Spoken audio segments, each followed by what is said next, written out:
We'll actually be doing the peer revision workshop next week after you turn in your completion draft, but this video is to get you ready in advance for what to expect from that experience. So I want you to, so I included the rules here below, and I want you to follow these rules as you are doing the peer revision workshop. The first rule is I'd like you to read the entire draft before you begin writing any comments on your peer's project.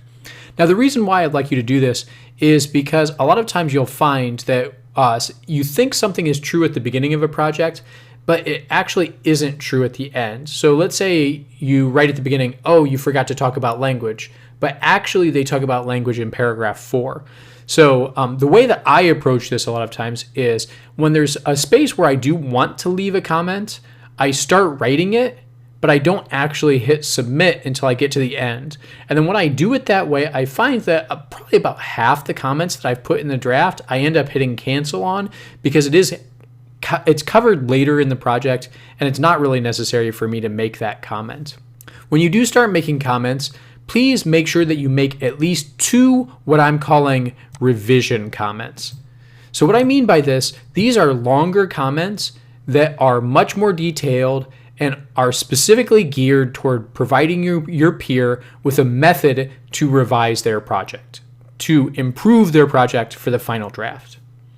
Now, in the revision project, or in the revision comments, I'd like you to include 3 different pieces.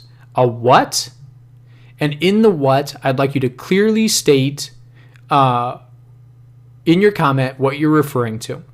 I suggest that you anchor your comment to the appropriate text, but also refer to what you're commenting to in the body of the text. So what I mean by this is, let's say that you find in the paragraph that something is unclear. You're not sure what the exact language feature that they're referring to is. I suggest you select that paragraph when you're making the comment. So you're anchoring that comment to the appropriate text, but then you also, in the comment itself, refer to what you're talking about. Say, as you can see in these sentences in this paragraph, you're not clearly explaining what the word multimodality means. And so you're clearly stating what you're referring to. This is especially important if it's something that comes up more than one time, that you need to clearly state, here in this paragraph, you're not explaining the word well, but you also haven't been doing it for the past couple paragraphs as well. So you might want to say, okay, in this paragraph you did X, in this paragraph you did Y, and in this paragraph you did Z, so that you can clearly refer to that what. The next thing is the why, in which you clearly state why the change should be made. To do this, I'd like you to directly refer to one of the grading criteria from the assignment sheet. So you'll need to have the assignment sheet open. You'll need to tell them specifically which grading criterion this will improve if you make the change. Now, this is partially making an argument. So if somebody says, hey, I want you to make this change, but you don't really know why you want to make the change, then there's really no reason for you to do it. But if you clearly understand, oh, if I make this change, I'll get a better grade on X criterion, then you'll be much more likely to make the change. Again, I can't stress this enough. I want you to refer to a grading criterion by name in your revision comments. And finally, I'd like to give you at least one how in there as well. What I mean by this is that you explain one method to improve the thing that you're referring to. So if it is that you're unclear about the word multimodality in there, say, please make sure to give a sentence explaining what the word multimodality means. Try to give as much detail as possible on this. Try to be very clear about how specifically they can improve it.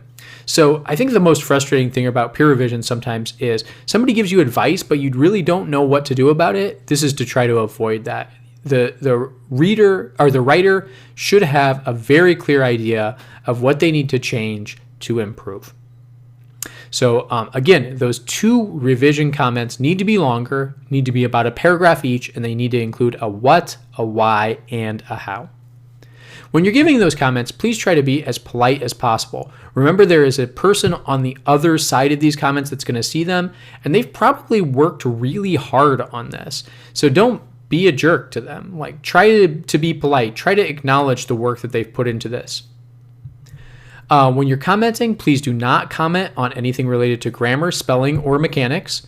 I want to note that there is nothing in the grading criteria about grammar, spelling, or mechanics, so this isn't related to what we're doing for the peer revision workshop. But there's also another reason I don't want you to include these, and that's because it usually takes a long time to explain what the change being made is, and a lot of times the explanation is not very clear, so the person can't really follow it, so they really don't learn anything from it. So you're wasting your time in writing out the comment, and they're wasting their time in trying to figure out what is going on. In my experience, I find that most people, especially by the time that they're juniors or seniors, can usually catch this stuff on their own as they go into their final drafts, so it's not worth mentioning.